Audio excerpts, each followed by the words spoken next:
ॐ भूर्भुवः स्वः तत्सवितुर्वरेण्यं भर्गो देवस्य धीमहि धियो यो नः प्रचोदयात्। शान्ति शान्ति शान्तिः.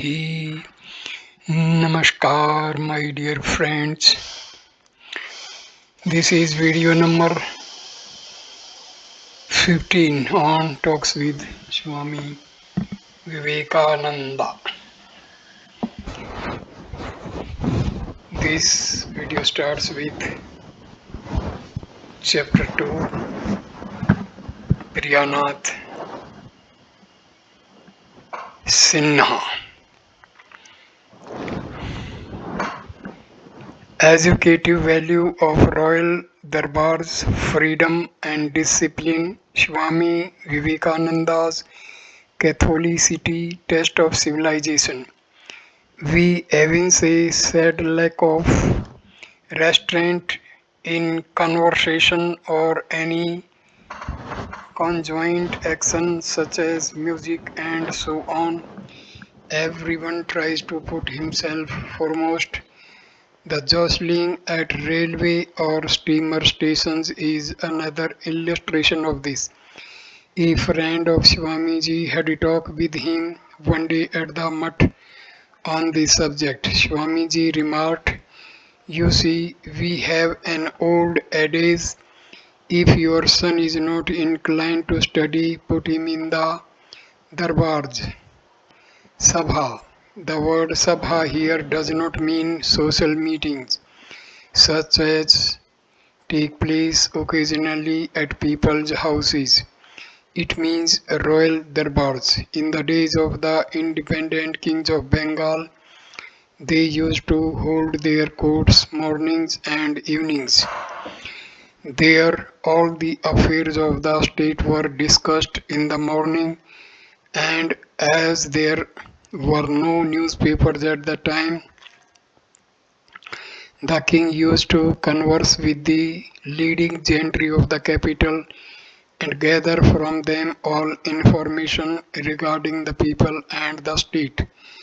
These gentlemen had to attend these meetings, for if they did not do so, the king would inquire into the reason of their non-attendance.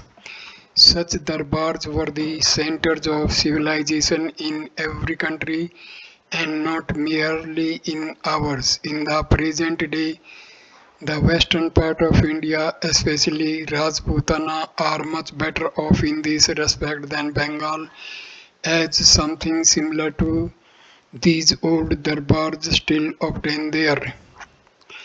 Question: Then, Maharaj, have your people lost their good manners because we have no kings of our own? Swamiji, it is all a degeneration which has its root in selfishness. That in boarding a steamer one follow the vulgar maxim, uncle, save thy own precious skin, and in music and moments of recreation everyone tries to make a display of himself, is a typical picture of their mental state. Only little training in self-sacrifice would take it away. It is the fault of the parents who do not teach their children even good manners. Self-sacrifice indeed is the basic of all civilization. On the other hand, owing to the undue domination exercised by the parents, our boys do not get free scope for growth.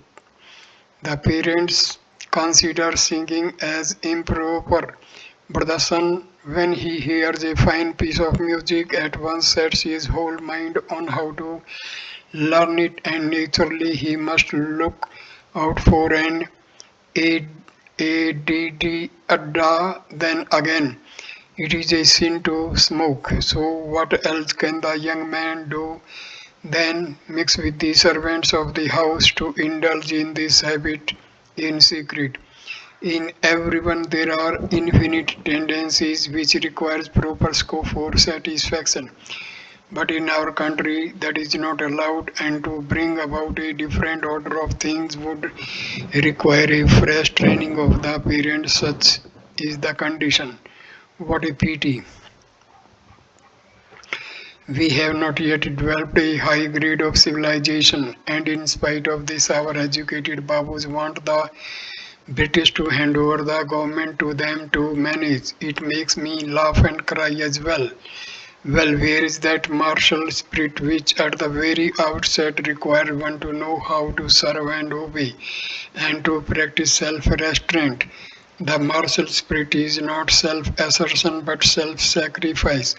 One must be ready to advance and lay down one's life at the word of command before he can command the hearts and lives of others.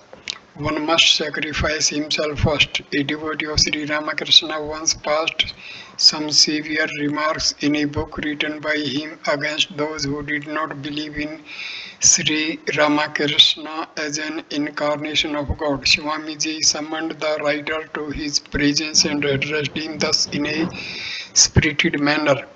What right had you to write like that, abusing others? What matters it if they do not believe in your Lord? Have you created a sect?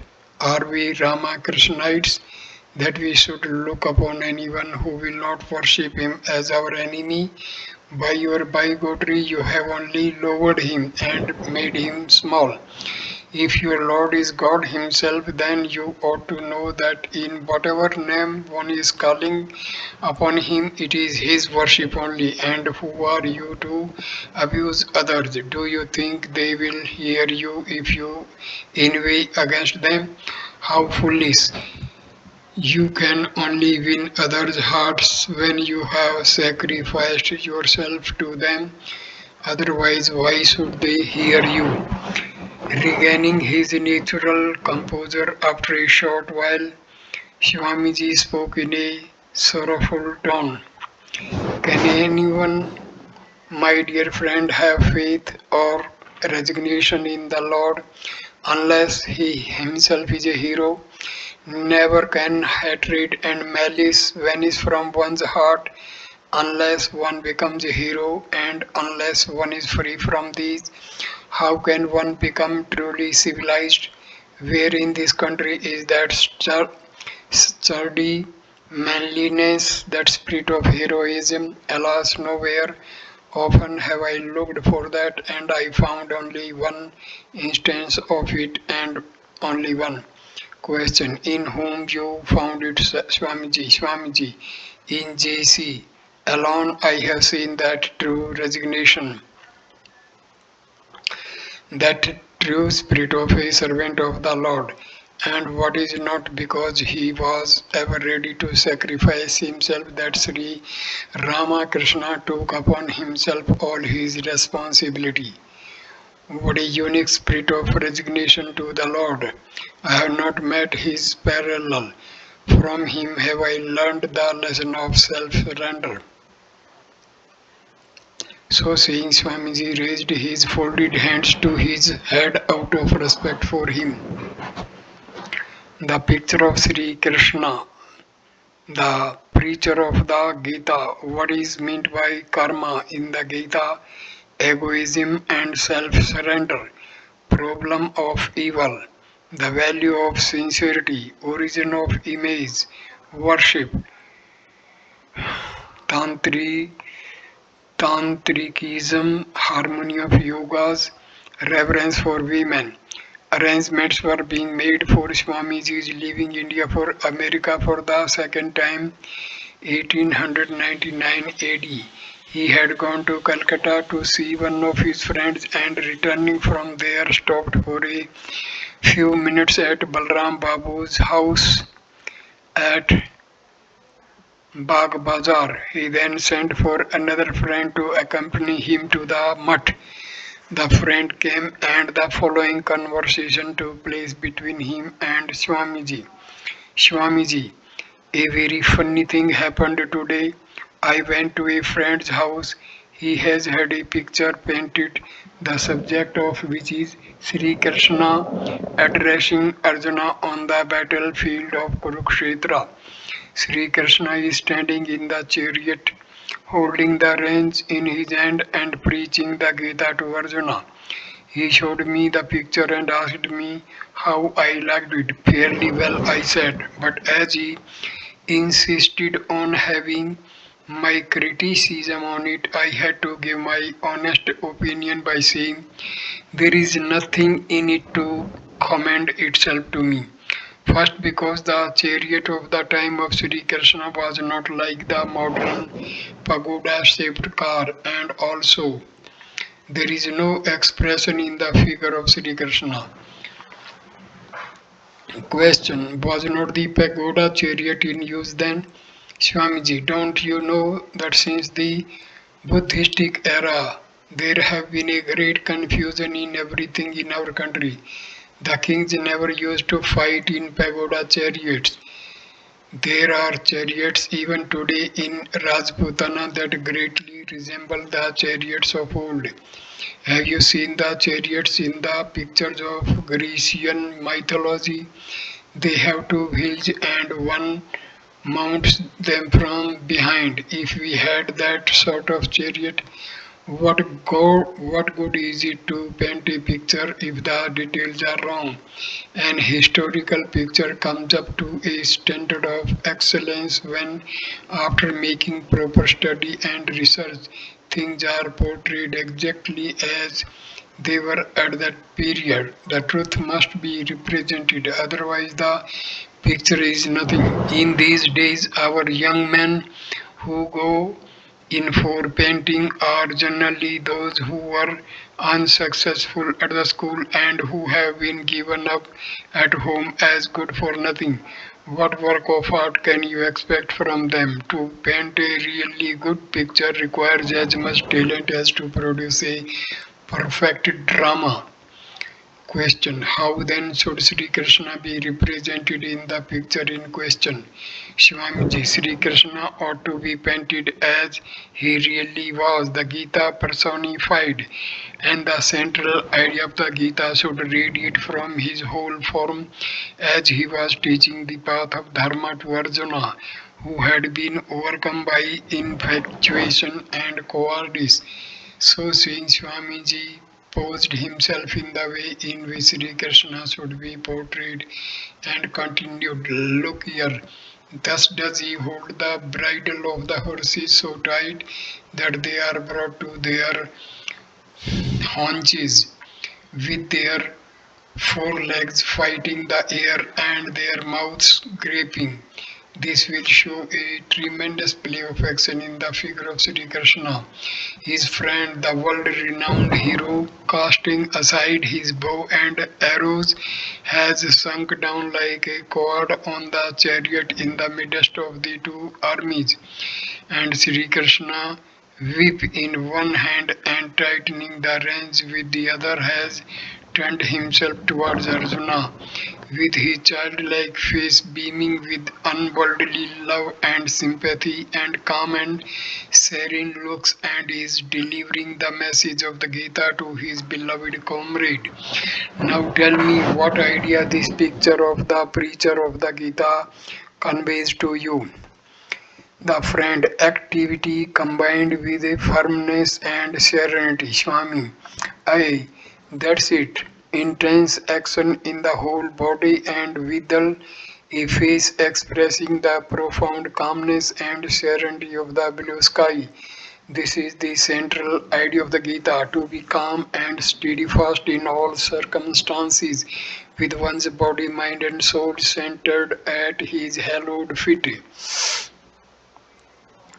He who, even while doing action, can keep his mind calm, and in whom, even when not doing any outward action, flows the current of activity in the form of the contemplation in Brahma on Brahma, is the intelligent one among men. He indeed is the yogi, he indeed is the perfect worker. At this moment, the man who had been sent to arrange a boat returned and said that it was ready. So Swamiji told the friend, "Now let us go to the mutt. You must have left word at home that you were going there with me." They continued their talk as they walked to the boat. "Swamiji, this idea must be preached to everyone. Work, work, work, and less work without looking at results and always keeping the whole mind and soul steadfast at the lotus feet of the Lord." Question: But it is this not Karma Yoga, Swamiji? Yes, this is Karma Yoga, but without spiritual practices, you will never be able to do this Karma Yoga. You must harmonize the four different yogas, otherwise, how can you always keep your mind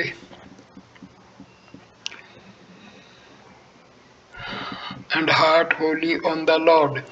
Question: It is generally said that work according to the Gita means the performance of Vedic sacrifices and religious exercises. Any other kind of work is futile. Swamiji: Alright, but you must make it more comprehensive. Who is responsible for every action you do, every breath you take, and every thought you think? Is it not yourself? The friend: Yes and no. I cannot solve this clearly. The truth about it is that man is the instrument and the Lord is the agent. So when I am directed by His will, I am not at all responsible for my actions, Swamiji. Well, that can be said only in the highest state of realization, when the mind will be purified by work and you will see that it is He who is causing all to work. Then only you will have a right to speak like that. Otherwise, it is all bosh, a mere cant. Question: Why so? If one is truly convinced by reasoning that the Lord alone is causing all actions to be done, Swamiji, it may hold good when one has been so convinced, but it only lasts for that moment and not a whit afterwards. Well, consider this thoroughly, whether all that you do in your everyday life you are not doing with an egoistic idea that you yourself are the agent. How long do you remember that it is the Lord who is making you work? But then, by repeatedly analyzing like that, you will come to a state when the ego will vanish and in the place the Lord will come in. Then you will be able to say with justice, "Thou, Lord, art guarding all my actions from within." But my friend, if the ego occupies all the space in your heart, where forsooth will there be room enough for the Lord to come in? Then the Lord is verily absent. But it is He who is giving me the wicked impulse, Swami. No, by no means it would be blaspheming the Lord to think in that way. He is not inciting you to evil action. It is all the creation of your desire for self-gratification. If one says the Lord is causing everything to be done and willfully persist in wrongdoing, it only brings ruin on him. That is the origin of self-deception. Don't you feel an elation after you have done a good deed? You then give yourself the credit of doing something good. You can't help it. It is very human. But how absurd to take the credit of doing the good act on oneself and lay the blame for the evil act on the Lord. It is a most dangerous idea. The effect of ill-digested Gita and Vedanta Never hold that view. Rather say that he is causing the good work to be done while you are responsible for the evil action that will bring on devotion and faith, and you will see his grace manifested at every step. The truth about it is that no one has created you.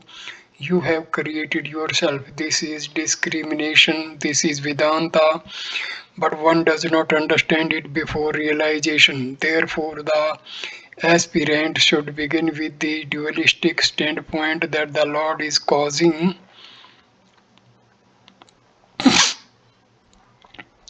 good actions while he is doing the evil. This is the easiest way to the purification of the mind. Hence, you find dualism so strong among the Vaishnavas. It is very difficult to entertain Advaitic ideas at the outset, but the dualistic standpoint gradually leads to the realization of the Advaita. Hypocrisy is always a dangerous thing. If there is no willful self-deception, that is to say, if one sincerely believes that the most wicked impulse is also prompted by the Lord, rest assured that one will not have to do those mean acts for long. All the impurities of his mind are quickly destroyed. Our ancient scriptural writers understand this well, and I think that the Tantrika form of worship originated from the time that Buddhism began to decline, and through the operation of the Buddhists, people began to perform their Vedic sacrifices in secret. They had no more opportunity to conduct them for 2 months at a stretch, so they made clay images, worshipped them, and consigned them to the water, finishing everything in one night without leaving the least trace. Man longs for a concrete symbol, otherwise his heart is not satisfied. So, in every home, that one night sacrifice began to take place. But then the tendencies of man had become sensual. As Sri Ramakrishna used to say, some enter the house by the scavenger's entrance. So the spiritual teachers of that time saw that those who could not perform any religious rite owing to their evil propensities also needed some way of coming round by degrees to the path of virtue. For them, those queer tantrika rites came to be invented.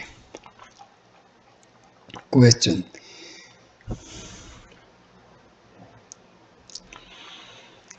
They went on doing evil actions knowing them to be good, so how could this remove their evil tendencies, Swamiji? Why they gave a different direction to their propensities? They did them, but with the object of realizing the Lord. Question. Can this really be done? Swamiji, it comes to the same thing. The motive must be all right, and what should prevent them from succeeding? Question. But many are caught in the temptation for wine, meat, etc. in trying to get along with such means. Swamiji, it was therefore that Sri Ramakrishna came. The days of practicing the Tantra in that fashion are gone. He too practiced the Tantra, but not in that way. Where there is the injunction of drinking wine, he would simply touch his forehead with a drop of it. The tantric form of worship is a very slippery ground.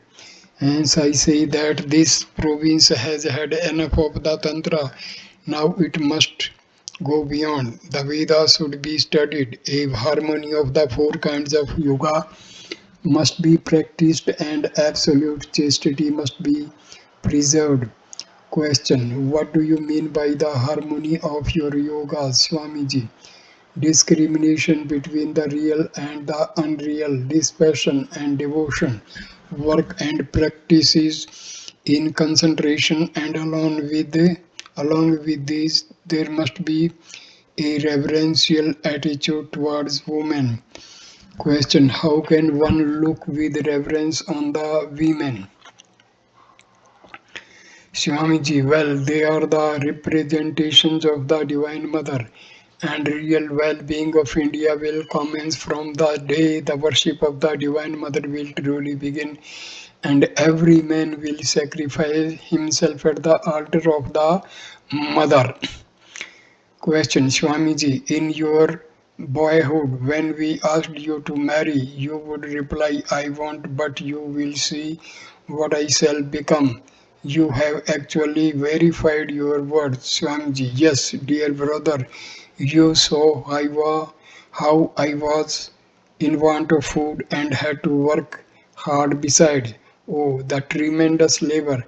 Today the Americans out of love have given me this nice bed and I have something to eat also. But alas, I have not been destined to enjoy physically, and lying on the mattress only aggravates my illness. I feel suffocated as it were.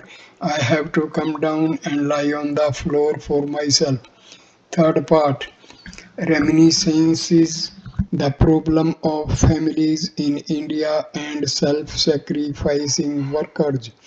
East and West, is it Sattva or Tamas? A nation of mendicants, the give and take policy. Tell a man his defects directly, but praise his virtues before others. Vivekananda, everyone may become unbroken. Brahmacharya is the secret of power, samadhi, and work. Our house was very close to Swamiji's, and since we were boys of the same section of the town, I often used to play with him. From my boyhood, I had a special attraction for him, and I had a sincere belief that he would become a great man. When he became a sannyasi, we thought that the promise of a brilliant career for such a man was all in vain.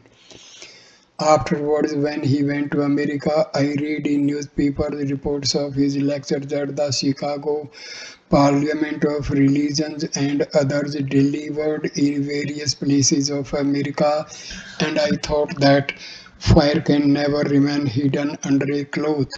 The fire that was within Swamiji had to now burst into a flame. The bud, after so many years, had blossomed.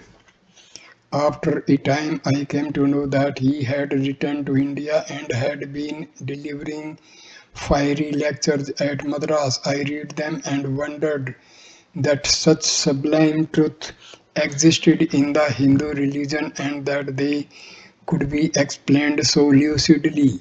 What an extraordinary power he had! Was he a man or a god? A great enthusiasm prevailed when Swamiji came to Calcutta, and we followed him to the Sil's garden house on the Ganges at Kasipur. A few days later, at the residence of Raja Radha Kanta Dev, the Calcutta boy delivered an inspiring lecture to a huge concourse of people in reply to an address of welcome, and Calcutta heard him up for the first time and was lost in admiration. But these are facts known to all. After his coming to Calcutta, I was very anxious to see him once alone and able to talk freely with him as in our boyhood. But there was always a gathering of eager inquirers about him, and conversations were going on without a break, so I did not get an opportunity for some time until one day when went out for a walk in the garden on the Ganges side. He at once began to talk as of old to me, the playmate of his boyhood. No sooner had a few words passed between us than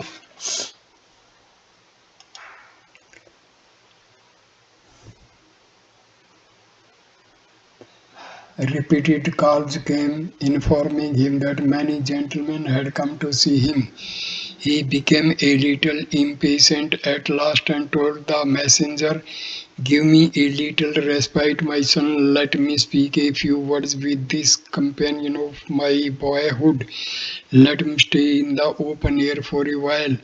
Go and give a welcome to those who have come. Ask them to sit down, offer them tobacco, and request them to wait a little." When we were alone again, I asked him, "Well, Swamiji, you are a sadhu. Money was raised by subscription for your reception here, and I thought, in view of the famine in the country, that you would wire before arriving in Calcutta, saying, 'Don't spend a single pie on my reception, rather contribute the whole sum to the famine relief fund.' But I found that you did nothing of the kind. How was that, Swami? Why, I wished rather that a great enthusiasm should be stirred up. Don't you see? Without some such thing, how would the people be drawn towards Sri Ramakrishna and be fired in his home, his name? Was this ovation done for me personally, or was not his name glorified by this?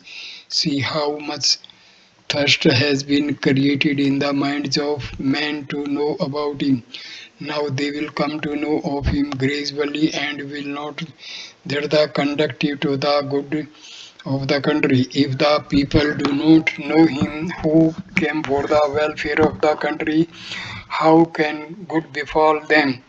When they know what he really was, then real men will be made, and when there be such men, how long will it take to drive away famines, etc., from the land? So I say that I rather desire that there should be some bustle and stir in Calcutta, so that the public might be inclined to believe in the mission of Sri Ramakrishna. Otherwise, what was the use of making so much fuss for my sake? What do what do I care for it? Have I become any greater now than when I used to play with you at your house? I am the same now as I was before. Tell me, do you find any change in me? Though I said, "No, I don't find much change to speak of," yet in my mind I thought, "You have now indeed become a god." Swamiji continued, "Famine has come to be a constant quantity in our country, and now it is as it were a sort of blight upon us. Do you find in any other country such frequent ravages of famine? Now, because there are men in other countries, while in ours men have become akin to dead matter, quite inert. Let the people first learn to renounce their selfish nature by studying Sri Ramakrishna, by knowing him as he really was, and then will proceed from them real efforts trying to stop the frequently recurring famines. By and by, I shall make efforts in that direction too. You will see myself. That will be good. Then you are going to deliver many lectures here, I presume. Likewise, how will his name be preached? Swamiji, what nonsense! Nothing of the kind. Has anything been left undone by which his name can be known? Enough has been done in that line. Lectures won't do any good in this country. Our educated countrymen would hear them and at best would cheer and clap their hands, saying, "Well done." That's all. Then they would go home and digest, as we say, everything they had heard with their meal. What good will hammering do when a piece of rusty old iron? It will only crumble into pieces. First, it should be made red hot, and then it can be molded into any shape by hammering. Nothing will avail in our country without setting a glowing and living example before the people. What We want are some young men who will renounce everything and sacrifice their lives for their country's sake. We should first form their lives and then some real work can be expected. Myself.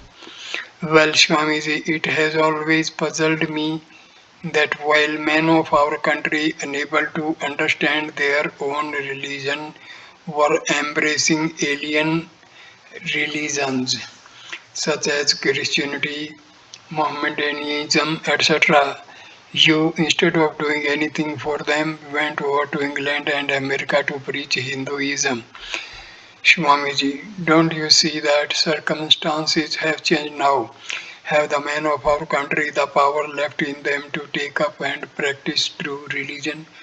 What they have what they have is only pride in themselves that they are very sattvika. Time was when they were sattvika, no doubt, but now they have fallen very low. The fall from sattva brings one down headlong into tamas. That is what has happened to them. Do you think that a man who does not exert himself at all, who only takes the name of Hari, setting himself up in a room, who remains quiet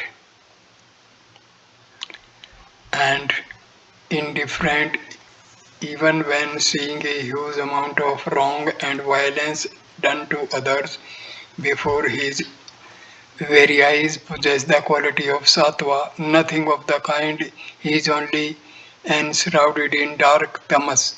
How can the people of a country practice religion who do not get even sufficient food to appease their hunger? How can renunciation come to the people of a country in whose minds the desires for bhoga enjoyment have not been in the least satisfied? For this reason, find out first of all the ways and means by which man may get enough to eat and have enough luxuries to enable them to enjoy life a little and then gradually. True Varagatis passion will come and they will be fit and ready to realize religion in life. The people of England and America, how full of rajas they are. They have become satiated with all sorts of worldly enjoyment. Moreover, Christianity, being a religion of faith and superstition, occupies the same rank as our religion of the Puranas. With the separate of education and culture, the people of the West can no more find peace in that. Their present condition is such that giving them one lift will make them reach the sattva. Then again, in these days, would you accept the words of a sannyasi clad in rags in the same degree as you would be words of a white-faced Western who might come and speak to you on your own religion? Myself, just so, Swamiji, Mr. N.N. Ghosh also speaks exactly to the same effect. Swamiji, yes, when my Western disciples, after inquiring proper training and illumination, will come to numbers here and ask you, what are you all doing? Why are you of so little faith? How are your rites and religion, manners, customs, and morals in any way inferior?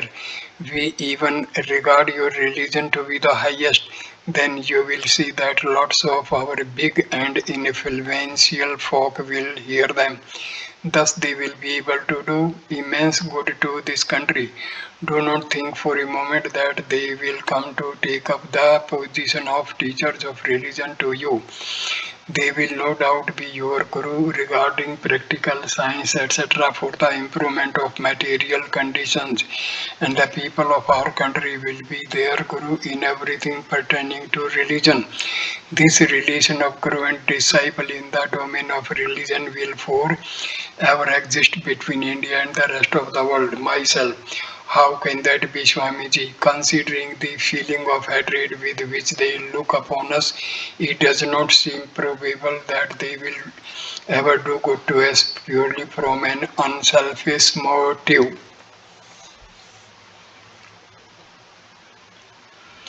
Swamiji, they find many reasons to hate us, and so they may justify themselves in doing so. In the first place, we are a conquered race, and moreover, there is nowhere in the world such a nation of mendicants as we are.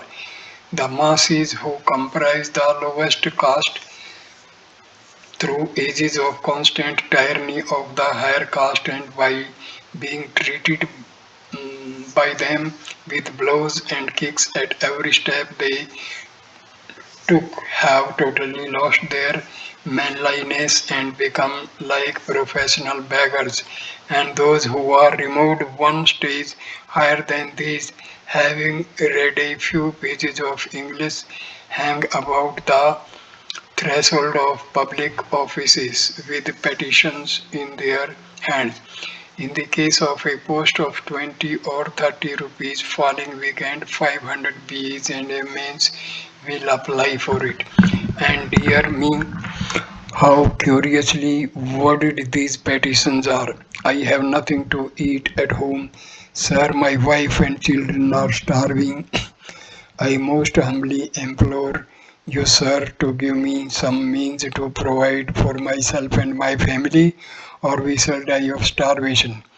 Even when they enter into service, they cast all self respect to the winds, and servitude in its worst form is what they practice. Such is the condition then of the masses.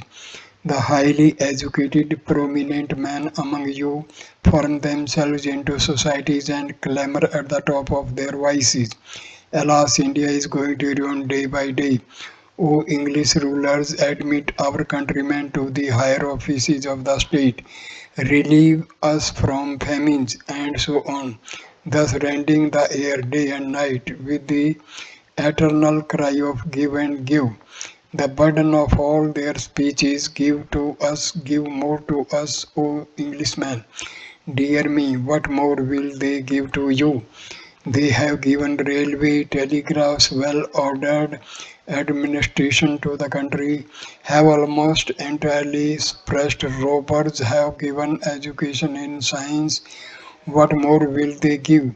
What does anyone give to others with perfect unselfishness? Well, they have given you so much. Let me ask, what have you given to them in return? Myself. What have we to give, Swamiji? We pay taxes. Swamiji, do you really? Do you give taxes to them of your own will, or do they exact them by compulsion because they keep peace in the country? Tell me plainly, what do you give them in return for all that they have done for you? You also have something to give them that they have not. You go to England, but that is also in the garb of a beggar praying for education. Some go, and what they do there at the most is perchance to applaud the Westerners' religion in some speeches and then come back. What an achievement indeed! Why have you nothing to give them? An inestimable treasure you have, which you can give.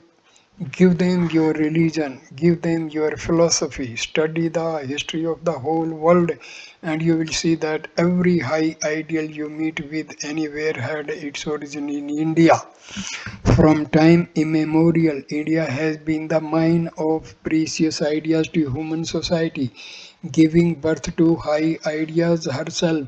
She has all freely distributed them broadcast over the whole world. The English are in India today to gather those higher ideals to acquire a knowledge of the Vedanta, to penetrate into the deep mysteries of that eternal religion which is yours. Give those invaluable gems in exchange for what you receive from them. The Lord took me to their country to remove this opprobrium of the beggar that is attributed by them to us. It is not right to go to England for the purpose of begging only. Why should they always give us alms? Does anyone do so forever? It is not the law of nature to be always taking gifts with outstretched hands like beggars. To give and take is the law of nature. Any individual or class or nation that does not obey this law never prospers in life. We also must follow that law. That is why I went to America. So great is now that thirst for religion in the people there that there is room enough even if thousands of men like me go. They have been for a long time giving you of what wealth they possess, and now is the time for you to share your priceless treasure with them, and you will see how their feelings of hatred will be quickly replaced by those of faith, devotion, and reverence towards you, and how they will do good to your country even unasked. They are a nation of heroes, never do they forget any good done to them.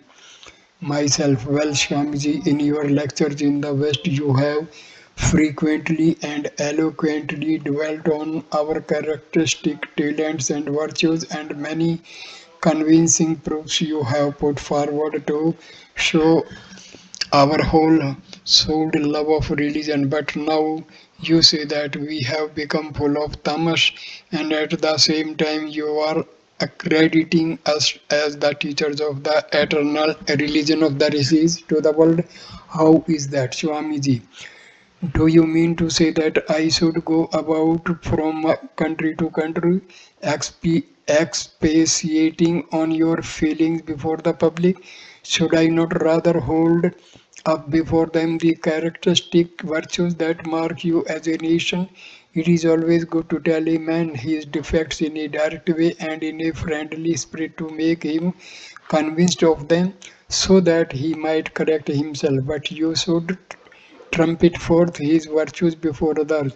Sri Ramakrishna used to say that if you repeatedly tell a bad man that he is a good, he turns in time to be good. Similarly, a good man becomes bad if he is incessantly called so.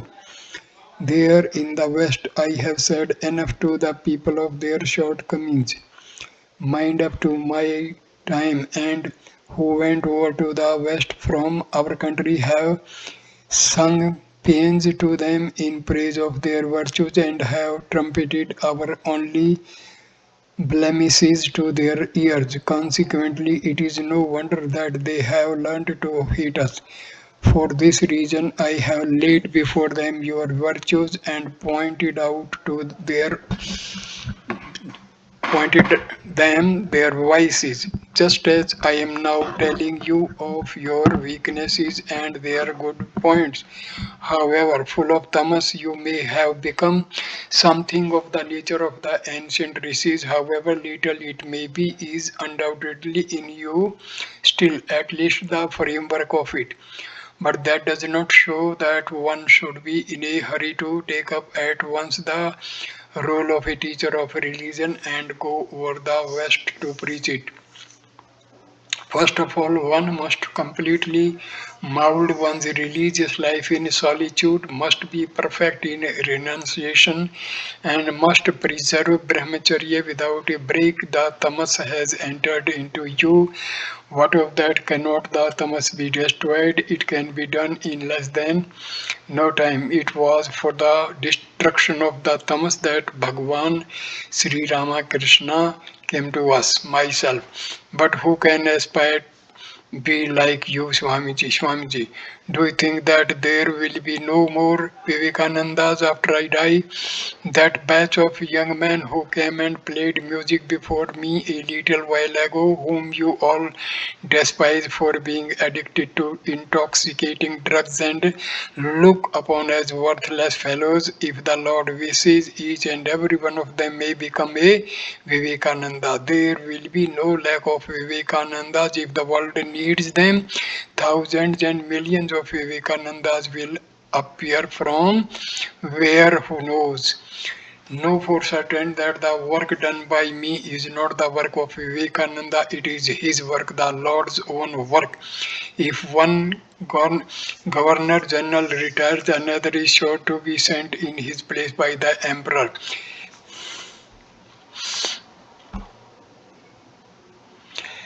Enveloped in tamas, however much you may be, know all that will clear away if you take refuge in him by being sincere to the core of your heart. The time is opportune now, as the physician of the world disease has come, taking his name. If you set yourself to work, he will accomplish everything himself through you. Tamas itself will be transformed into the highest sattva. Myself, whatever you may say, I cannot bring myself to believe in these words.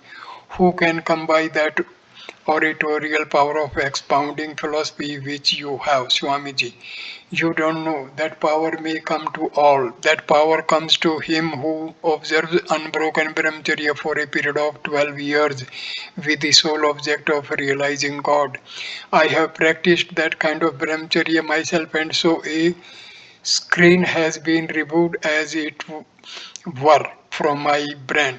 For that reason, I need not any more think over or prepare myself for any lectures on such a subtle subject as philosophy.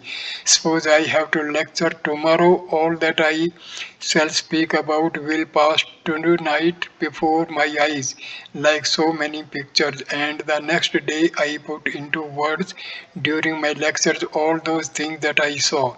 So you will understand now that it is not any power which is exclusively my own.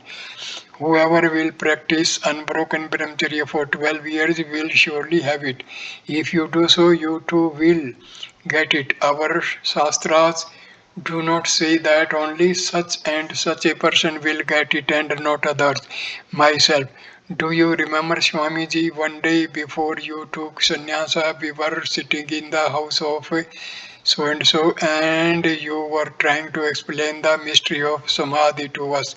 And when I called in question the truth of your words, saying that samadhi was not possible in this Kali Yoga, you emphatically demanded, do you want to see samadhi or to have it yourself? I get samadhi myself and I can make you have it. No sooner had you finished saying so than a stranger came up and we did not pursue that subject any further. Swamiji, yes, I remember the occasion. Later on, my pressing him to make me get samadhi, he said, you see, having continually lectured and worked hard for several years, the quality of rajas has become too prominent in me. Hence, that power is lying covered as it were in me now.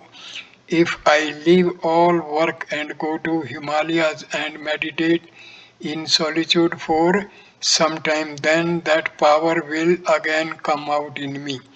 So I stop this video here. Next video will start talk number 4. Chapter 2, talk number 4. Thank you for watching this video. Please like, comment and share the video and subscribe the channel. Thanks a lot. Namaskar, my dear friend.